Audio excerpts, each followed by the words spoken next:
I don't know why I'm still alive to tell this story.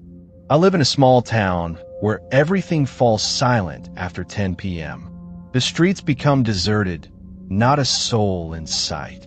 The old streetlights cast a dim, flickering yellow glow, like they're on the verge of burning out. That night, I was leaving work late. The cool night air drifted through the crack in my car window, carrying the earthy scent left behind by the evening rain. I was driving home on my usual route, a narrow road that cut through a sparse residential area. As I passed an intersection, I saw a man standing completely still beneath a streetlight. He didn't move. He didn't look around. He wasn't on his phone. No cars were nearby. He just stood there, back straight, his face hidden in the shadow, as if waiting for someone or staring at something in the dark. I didn't think much of it at the time. Maybe he was drunk. Maybe he was homeless. But as I drove past, I got the unsettling feeling that he was watching me. I shivered but shook it off. Then, just a few minutes later, when I turned onto another road, he was there again, standing under a different streetlight. I hit the gas, heart pounding faster. How could that be possible? There's no way he could have moved that quickly. I had just passed him at the last intersection, and now he was here? I tried to rationalize it. Maybe it was just someone else who looked like him. But as I drove by again, I felt it, that same stare. Those same eyes. Dark, empty, devoid of life, locked onto me. This time, I felt real fear. I pressed the pedal harder, determined to get home without stopping again. But just as I turned onto my street, he was standing at the corner, right near my house. This time, I could see him more clearly. His face showed no emotion. His mouth was slightly open, as if he were whispering something. His body was completely still, but his shadow was trembling. My heart slammed against my chest. I couldn't go home now. If I drove straight there, he'd know where I lived. I took a sharp turn, circling back through the town center. I drove as fast as I could, trying to shake the fear clawing at the back of my mind. And just when I thought I'd gotten away, my headlights flickered off.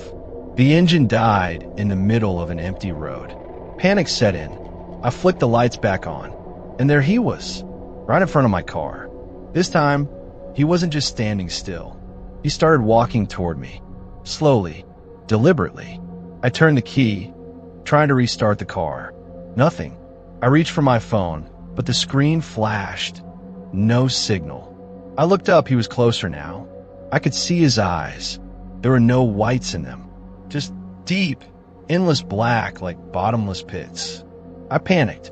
Desperate, I slammed my hand on the horn. The blaring sound echoed through the silent night. And then, silence. I froze. When I opened my eyes, he was gone. I didn't waste another second. I tried the ignition again, and this time, the engine started without a hitch. I sped off, not daring to look back. When I finally made it home, I checked my phone. A new message had appeared. No contact name, no number. Don't take that road again. I've never told anyone about this. But a month later, I saw something in the news. A late-night driver went missing. He never made it home. His car was found on the side of the road. Headlights still on, but no one inside. I don't know if it's related. I don't want to know, but I still wonder, what would have happened if I didn't get away that night?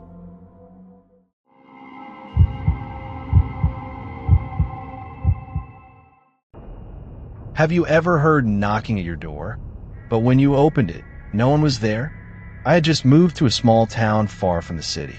My new home sat at the edge of a forest with no nearby neighbors. That's exactly what I wanted. Peace and quiet, without interruptions. But from the very first night, I knew something was wrong.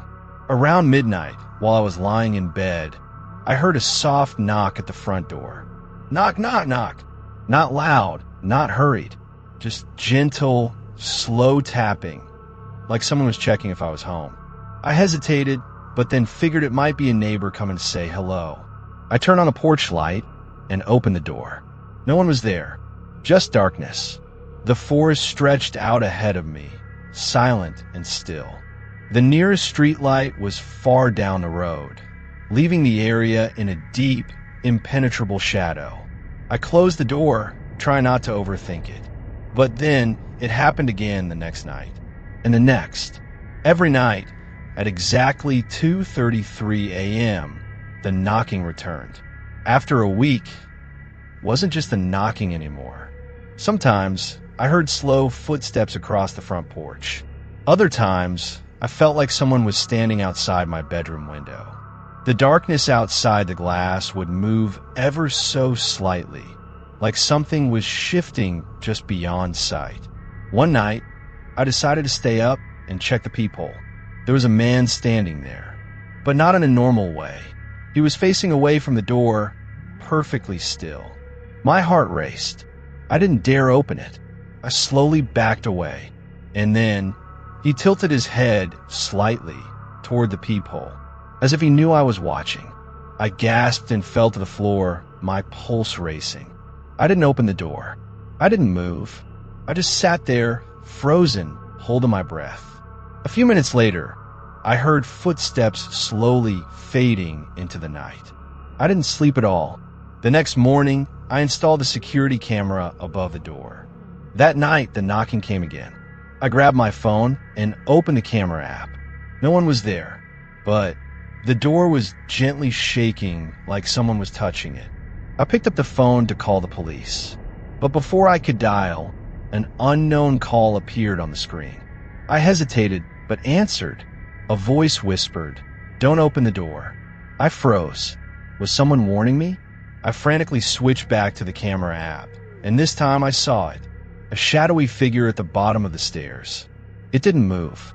It had no face, just a black, hollow form. I locked every door and hid in my bedroom. The next morning, I reviewed the footage. I fast-forwarded through the first few minutes, and then I saw it. The figure hadn't just been standing still. It had moved closer. It had crept right up to the door. It had leaned into the camera. In the last moment in the footage, a new anonymous message appeared on my phone. "I know you're watching.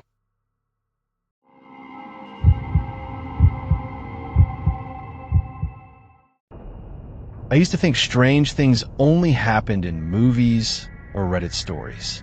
But what happened to me last winter completely changed my perspective. At the time, I was living alone in a small ground floor apartment on the outskirts of Oregon.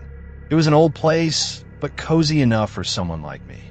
In front of the unit was a small garden, a tall oak tree, and a short wooden fence. At night, the area was quiet. So quiet you could hear the wind slipping through the cracks in the old windows or the soft footsteps of the neighbor's cat crossing the yard. One Sunday night, as I was getting ready for bed, I felt it. That feeling you can't quite explain, like someone is watching you. Just a faint sense of unease, nothing more. I shivered, walked to the living room window, and reached for the curtain. The thin white curtain fluttered slightly in the breeze, and that's when I saw it. A figure, standing right outside the window. I couldn't make out a face, just a tall, thin shape, motionless. The street lamp out front was too dim to show any real detail, but I was certain of one thing. He was staring directly at me. I froze for a few seconds before instinct kicked in. I yanked the curtain shut, heart pounding. I turned on every light in the apartment and ran to the front door, locking it tight. Then I grabbed my phone and called the police. While I waited, I sat staring at the curtain, expecting to see that shape again. But nothing happened. The police arrived about 15 minutes later. They checked the area, scanned the yard with flashlights, searched the bushes, but found no one. Not even clear footprints. Just a few faint marks near the window that could have been mine or his. I didn't sleep that night. Every gust of wind against the glass had me sitting upright, eyes wide. I pulled a chair to the door and sat there holding a kitchen knife, just to feel like I had some control. But he didn't come back. At least, not that night. 2 days later, while working from home, I got a text from an unknown number. "Don't close the curtain tonight." I froze. No one knew what had happened, except the police. I hadn't told a soul. I texted back, "Who is this?" No reply. I blocked the number, but from that moment on, I felt watched. Everywhere I went. On the bus. At the grocery store. Worst of all, at home. 1 week later, I bought a security camera. One of those motion sensing ones that sends an alert to your phone. I installed it facing the living room window. I also changed my phone number, told only my boss and my mom. That night, I was lying on the couch watching a movie when my phone buzzed. Motion detected, front window. I opened the camera app immediately, and there he was. The same figure, same height, same stillness. But this time he was closer. So close that the reflection of the street lamp shimmered faintly in his eyes. I couldn't do anything except scream. I grabbed my phone to call the police, but just a few seconds later, the camera feed cut out. He didn't walk away, didn't run. He just vanished. When the police arrived again, there was no trace. But this time, I had proof, or so I thought. I showed them the camera footage. They watched silently. Then one officer asked me quietly, "Are you sure you're okay? Have you been sleeping?" I lost it. I saw him. The camera recorded it. But somehow, the footage was gone, erased. Just like that. No trace. No way to prove anything. 2 weeks later, I moved. New city. New place. I moved in with my girlfriend. But I still couldn't sleep unless I checked every curtain, every lock. I still kept a camera running each night. For a few months, everything was quiet. Until one night, my girlfriend called me into the living room. She pointed at the window and asked, "Why did you tape something to the glass?" You walked over, confused. There, on the inside of the window, was a clear handprint. A full, unmistakable print. But outside, nothing. No dirt. No signs of climbing. And we were on the 3rd floor. And the curtain that night was still open. If you're reading this, let me give you just one piece of advice. Close your curtains at night. And whatever you do, don't stare outside too long.